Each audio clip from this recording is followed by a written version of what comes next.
So you're with the Canadians for Affordable Energy, and boy, you've got to have a busy, busy time. I mean, you're very outspoken on social media, but energy costs. I mean, inflation in general, and of course, energy costs impact all of it all the way down the line, are pressuring everybody. But our government, I guess I'll just kind of start you there, seems to want to do nothing more than make things even more expensive for us. More expensive and more confrontational in being expensive. They're driven by an ideology that basically says energy can be any price. It doesn't really matter. Canadians will go along with it as long as you can contrive and connive and tell them that the world is coming to an end. I won't get into the science of this all, but the economics clearly indicates there's a big problem in this country. You have a government that's allowed energy prices to go through the roof two ways. Their green policies on carbon taxes, which, Cory, you've talked about many, many times. And the second that's not discussed as much is the blocking of pipelines and regulations, which is discouraging investments leaving the country. And with it, a drop in the Canadian dollar, which is only worth 135 pennies to buy $1.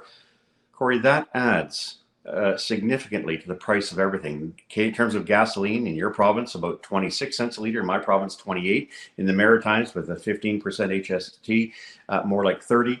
These are real factors driving the cost of living through the roof. Yes, and you can talk about monetary policy and the government overspending and printing too much money and all these other things, but we keep tap dancing around what is, in my view, the elephant in the room. Even the Bank of Canada has to recognize now, finally, after two terms of saying gasoline is in fact driving inflation up and down. When it's down, of course, the Liberals take credit for it. When it's up, they're conspicuously silent, as we saw today, or I should say yesterday, when an announcement came that, in fact, inflation is up again. Reality is this is a country blessed with an abundance of energy, and we are despoiling and ruining it for generations and undermining not just affordability, but I think the benefit and the gift that has been given to every Canadian of energy resources the world desperately wants, but which we have a few ideologues in Ottawa preventing it from happening. Yeah, I mean, we are an energy powerhouse, or we should be. I mean, the natural resources we're blessed with, whether it is the hydro in the east or the natural gas and oil we have in the west, but we have an ideologically driven federal government that doesn't want us to export it even. I mean, not even talking about our domestic, use of this, because it's kind of ridiculous that we have so many energy resources. We pay such a high domestic price, but we have a prime minister telling us there's no business case to export it to other countries. And then lying, as his Minister of Environment has done on many occasions, saying, these are industries that are making tons of profit. Let them pay their fair share rather than passing it on to consumers. I'm not surprised. Maybe he's dangling a few too many buildings and bridges and whatnot. But the reality is, for most of us who have spent a bit of time in politics, some of us in the real private sector, in the real world, and those of us trying to struggle to make ends meet. I don't come from a family of great wealth. My parents both lost their shirts back in the 1980s when the last Trudeau government spent so heavily that we wound up with 23, 24% interest rates. I think the country is going down that road again. And when you have leaders in this country who are determined not just to impose something that they know cannot work. Germany's proven that renewables do not work. France is having trouble having to look back at coal. The UK is completely in a mess. It wants to now get back into permitting leases to get natural gas. Canada has all of these advantages, and yet we have a group of people in Ottawa, elites, committed to shutting down the country's resources, and as a result and as a consequence, shutting down our economy. It's only a matter of time before another bond rating agency comes in, downgrades our credit, and if you think 6 or 7% interest rates are tough to handle, wait till that happens and you have to pay 10 or 11. Then I think things will get very real, and those here, my neck of the woods in Toronto, who live in fantasy world and believe that their food is delivered by stork or by pixie dust, will now have to get more real about the direction taken. It's a very deliberate policy by this government to undermine the Canadian economy by throwing out everything that's good in favor of things they know did not work. So, I mean, I believe citizens are catching on. I mean, we see it in our pocketbooks. We see what's happening. And as you've said, European nations have certainly had to figure it out recently. I'll ask the hardest question, though. What can we do? I mean, we know what the government should do. How do we change this government from its ideological course, though? They seem blind to it. They have 25 months to continue down this path of destruction with the NDP and with their friends in the Green. And the Bloc, of course, not interested in anything more than just saying, hey, we're here, we're here to obstruct, we're here at the end of the day to ensure that Quebec gets its fair share. Look, I think the country is definitely down the wrong path. And to get away from there, we need a whole new way of approaching this. I'm going to be very blunt about this because I've never been a member of any other party but the Liberal Party. But my God, the Conservative Party today under Pierre Poilievre reminds me a lot of my Liberal Party in the 1990s. Practical, pragmatic, realistic, and saying these are the problems. This is where we go, and this is how we're going to get there. To me, I can see a lot of Liberals of my generation, the ones who are still working, the ones who are still out there busting their chops, going in that direction. And I think that's something that the Conservatives should take very, very much to heart. Don't mess it up. We have one shot at this, and the country needs a new leadership badly, desperately. We can't keep going the way we are right now. Well, and we could be hitting other crises within this next 25 months, particularly constitutionally or unity-wise. I mean, the battle that's brewing up between Premier Daniel Smith and Environment Minister Guilbeault, I mean, I haven't seen that sort of language, between a premier and a federal government from the West anyways. I mean, it's getting more reminiscent of René Lévesque than anything else I've heard in a while. I mean, this could really blow up in a big way.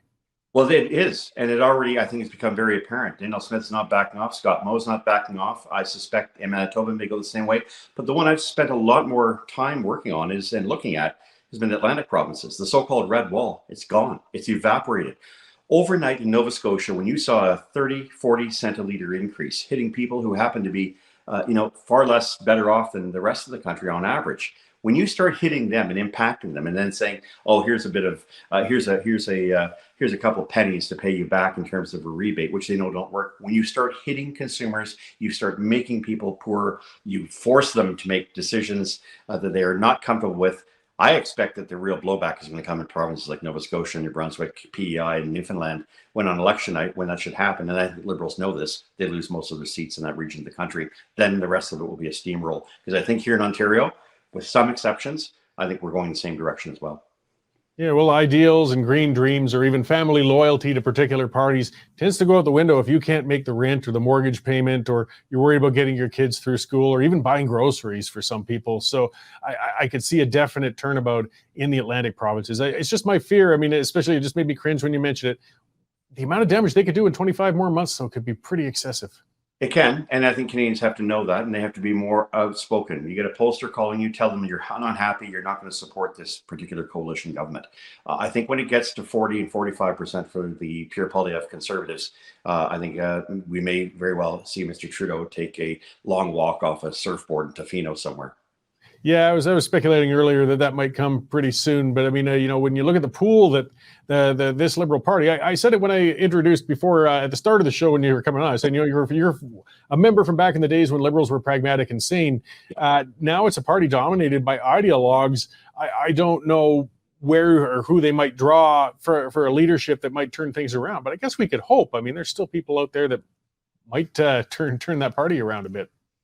I don't think so. I think the damage is done, and I think at this point it's trying to protect the 70 or 90 or 100 members you think you can keep by having a transition at the leadership level. But if you're going to keep on the same dangerous path to economic perdition, good luck with that. You might be reduced to a rump, the same of which I saw in 2011. There's significant consequences and blowback coming. I think people see it every day.